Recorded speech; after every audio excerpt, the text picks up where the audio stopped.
السلام علیکم ناظرین، میں ہوں آپ کا ہوسٹ امجد زیدی۔ حرف حرف حقیقت، واصف علی واصف صاحب کی ایک بہت خوبصورت کتاب، اور اس میں سے ایک حصہ میں پہلے پیش کر چکا ہوں جس کا لنک آپ کو ڈسکرپشن میں مل جائے گا۔ یہ پارٹ 2 میں سٹارٹ کرنے لگا ہوں بلا تاخیر۔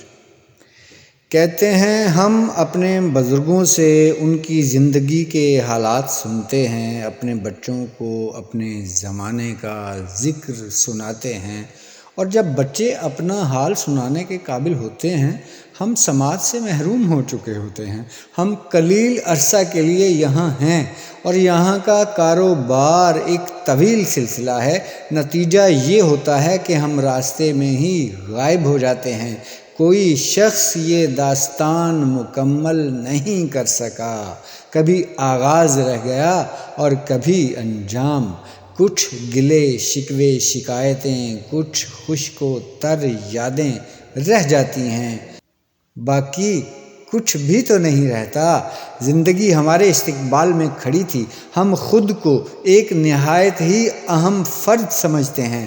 ہم نہ ہوتے تو شاید کچھ بھی نہ ہوتا، لیکن، اور یہ لیکن ایک اداس لیکن ہے، کچھ ہی عرصہ میں سب کچھ بدلنا شروع ہو جاتا ہے۔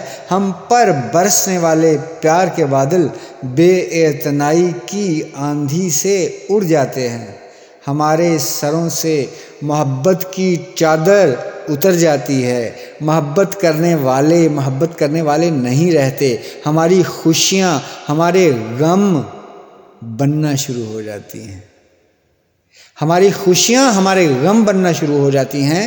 ہمارا عظیم وصال ایک خوفناک فراق بن جاتا ہے، ہمارے نہیں رہتے، ہمارا وجود زندگی میں ہی غیر موجود ہونا شروع ہو جاتا ہے، ہمارے تذکرے زبانوں سے اتر جاتے ہیں، ہماری یاد دل سے دور ہو جاتی ہے، ہم تنہائی کے صحرا میں پہنچ جاتے ہیں۔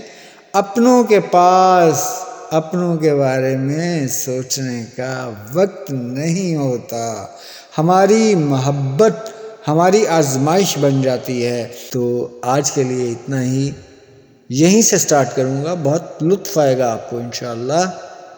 تو بہت جلد ملتے ہیں اگلے پارٹ کے ساتھ۔ اللہ نگہباں۔